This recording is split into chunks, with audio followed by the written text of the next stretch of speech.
Hola, bienvenidos a este video. Mi nombre es Mariana Gómez y pertenezco al programa de Psicología de la Universidad UNAD. El día de hoy yo les hablaré sobre el maltrato en la fauna silvestre.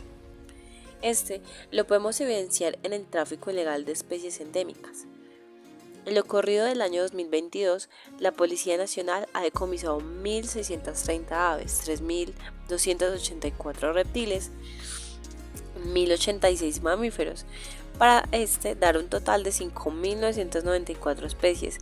Debido a la caza de estos animales, nuestro país tiene muchas especies en vía de extinción o vulnerables a hacerlo, como lo es el tucán pechiblanco, la anta del páramo, el manatí amazónico, el oso de anteojos, el delfín rosado, el tití cabeciblanco y el jaguar, entre otros.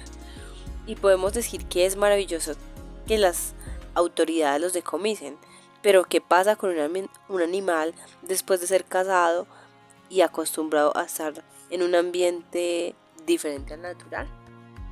Claro está que pierden su instinto de caza y de buscar sus propios alimentos y así poder sobrevivir a la selva o a su entorno natural.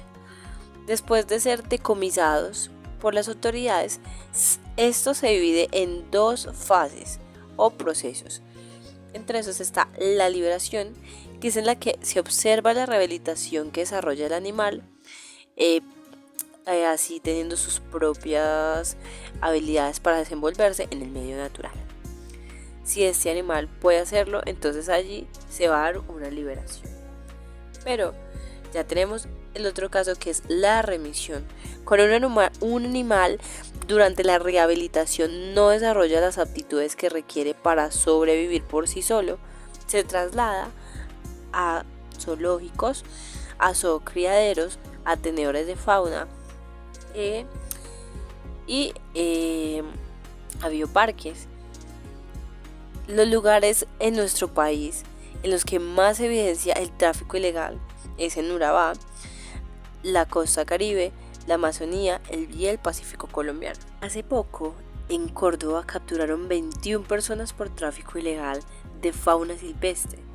Entre ellos había un jaguar juvenil, 100 aves, entre ellas guacamayas y otras aves que tenemos en vía de extinción en nuestro país.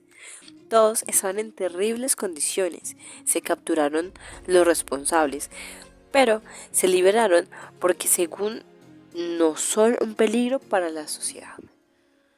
Yo los invito a denunciar a todas aquellas personas que trafican o que tienen en cautiverio a esos animales. Así lo veamos inofensivo, los vecinos, las vecinas, nuestro compañero de trabajo, las personas que compran un animal, un ave, una lora, una guacamaya, un mono araña. Todos estos animales hacen parte de la biodiversidad de nuestro país. Recordemos algo: el único patrimonio que la comunidad puede dejarle a sus hijos o a aquellos más jóvenes es que aprendan a cuidar los recursos naturales que nos rodean. Así que esto es una invitación para todos. Y gracias por ver este corto video y espero que tengan un excelente día.